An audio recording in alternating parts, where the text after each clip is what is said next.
The sons of Korah have written a psalm for people who are in trouble.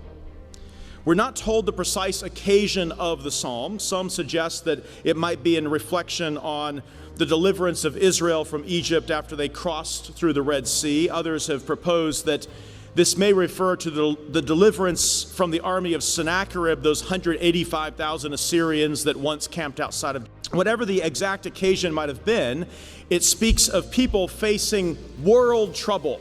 Not little trouble, not local trouble, but cosmic trouble in the earth and in the affairs of men. The scope is grand: mountains, oceans, nations, the earth, worldwide wars. Global trouble, not local trouble, is in view. In the day of the 24-hour news cycle, in which nearly all the news concerns upheavals in nature or nations, this is a psalm of great contemporary significance. In fact, the 24-hour news cycle is designed to ensure that you are constantly troubled by the trouble in the world. And there's no shortage of stories, with the occasional cute kitten video for relief. We're back to the trouble. Men and natural disasters gone wrong. Perhaps as you pay attention to this, you felt yourself overwhelmed by the sense of the world on fire or the world turned upside down. Natural disasters, worse still, man-made disasters playing out on nationwide and international scales. And for some reason, these troubles do not seem to be as far away as they once did. And it is all too easy to let our hearts get caught up in the upheaval of the world, to, as it were, obsess about the trouble that is all around us. This psalm is meant to quell the anxieties of troubled hearts. It is not here to deny the trouble or minimize it. In fact, if anything, this psalm magnifies the trouble and demonstrates clearly how broad and disastrous it really is, but it gives us reasons in the midst of all of that to calm ourselves in our God. It's a psalm that draws a comparison and a contrast between this world and the world to come, and between the powers of this world and the power that will put an end to the powers of this world. The psalm naturally falls into three sections, each one punctuated with a Selah. We don't exactly know what Selah meant. It may have been a musical notation indicating a pause, but we can take it perhaps as a spiritual notation causing us to stop and reflect. I want us to consider these three sections of the psalm under the following headings, and I can take this as an outline if you like. First, deadly waters, verses 1 to 3. Secondly, delightful waters, verses 4 to 7. And then thirdly, the deadly and delightful God, verses 8 through 11. Deadly waters, delightful waters, deadly and delightful God. Well, let's begin with the deadly waters of verses 1 to 3. Jesus tells his disciples in John 16:33, "In the world you will have trouble." Christians don't deny trouble. Christians face the trouble for what it is. Job describes man's life in Job 14:1 this way: as few of days and full of trouble. The message of the Bible is not that we should lighten up because things aren't really that bad. The Bible does not minimize the alarming reality of living in a world under the curse.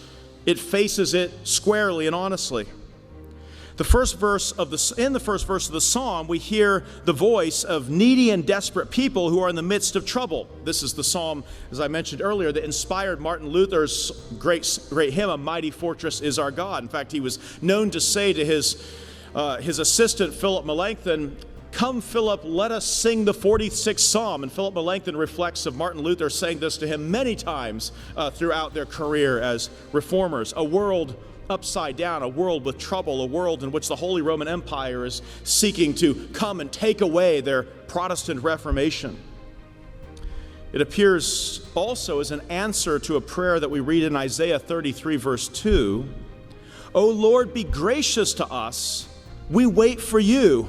Be our arm every morning, our salvation in time of trouble." Now, before considering the trouble in verses 2 and 3, there are three terms for God that come at us in verse 1. Look with me, if you would, at verse 1. The psalmist says, God is our refuge and strength, a very present help in trouble. First, a refuge, or the idea is help always found. As a refuge, he protects his people from outside assaults.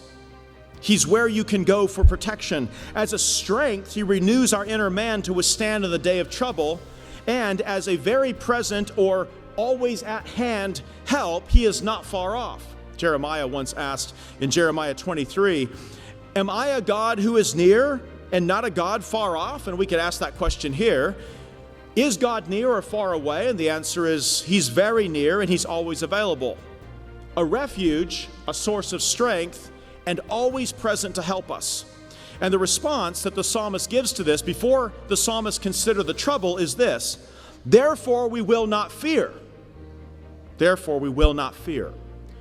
And yet, you might think to yourself, yes, but you don't know my trouble. It's all well and good that God is a refuge of strength and always at hand to help, but the magnitude of my trouble might be too much for it. And the psalmist, perhaps anticipating this objection, then takes us into trouble of world significance. With God at hand to protect, we have no reason to fear.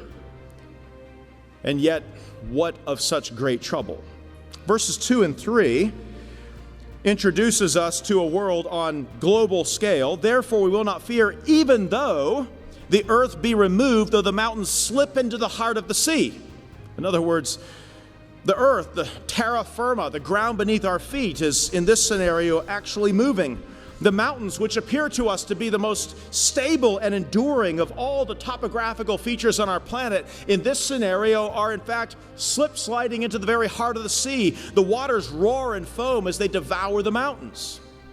Mountains historically are places of refuge. It's where you go to build a stronghold. They're the things that remain, that the sands on the seashore may be moved to and fro, but the mountains, they're fixed. I was once driving with a friend on the coast of California between Los Angeles and Ventura, and you hug the coastline there through Malibu driving north. And as we were driving along, my friend, who is something of a Renaissance man, a medical doctor, but an expert in classical music and astronomy, and just as one of those sorts of people, as we're driving along, the Pacific Ocean was crashing against the shore on the left side of the car, and the mountains near Malibu were standing firm on the right side of the car. And my friend said to me, you know, in reality, it's all moving. As we're driving along, I said, what do you mean it's all moving?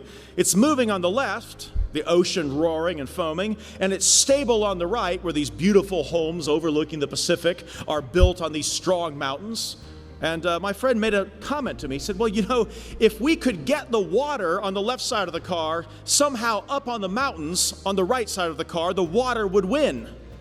It would take the mountains right into the heart of the sea. And within about a year and a half after this trip, there was one of those forest fires that took all the scrub brush off the side of the hills, followed by torrential spring rains, and quite literally, those very mountains did slip into the heart of the Pacific Ocean, and the highway we had been driving on was buried underneath the mountains as they slid into the heart of the sea. And he was right. If you put enough water on the mountains, you can take them down. You can remove them from their place. J. Gresham Machen, who was the founder of Westminster Seminary and also something of a mountain climber, I think climbed the Matterhorn twice, commented when he climbs the Alps in Europe that while he stands atop the Alps, the affairs of men, kingdoms have risen and fallen there in Europe over millennia, but the mountains have, as it were, kept constant watch. The mountains are always there. Other features change, but you can rely on the mountains being there. But this is trouble in which the very mountains themselves, the places where men build strongholds, are torn down and taken into the heart of the sea. These symbols of strength and permanence washed away. Isaiah 24, verses 19 and 20 says this: the earth is broken asunder, the earth is split through, the earth is shaken violently. The earth reels to and fro like a drunkard, it totters like a shack, for its transgression is heavy upon it, and it will fall, never to rise again. Jeremiah 4, verse 24 speaks similarly. I looked on the mountains, and behold, they were quaking, and at the hills they moved to and fro. If I can step back just from the topographical imagery for a moment, what's happening here is something like this. Those things on which mankind depends, those features that themselves have often proven to be a refuge of man, are being removed and fail us. If you are putting your hope in this world and in the structures of it, even in the strongholds of this world, sin and its consequences will in time tear all of those strongholds away. Here we have no lasting city. Here, even if you build a stronghold in a mountain, you're building a stronghold that may very well be demolished and taken into the heart of the sea. And it's not just with regard to topographical strongholds. We can probably extrapolate the point here of the psalmist and say all of those refuges and strongholds on which we depend, the structures of this world, whether it's your house or your portfolio or your relationships or the job that you have, all the things that give you safety and security, all things for which we can be grateful to God, are not necessarily destined to last. There's no promise that here we will have a lasting home, that here we shall forever build our home in safety. The picture of verses 2 and 3 seems to be one of uncreation, if we can think of it this way. At creation, God separated the waters from the dry land, thereby giving man a place to build a home for himself. You've noticed about man, as I have, that we are land animals. Rational ones, I grant, and a time on a boat is nice, but water is not really a place to build human life.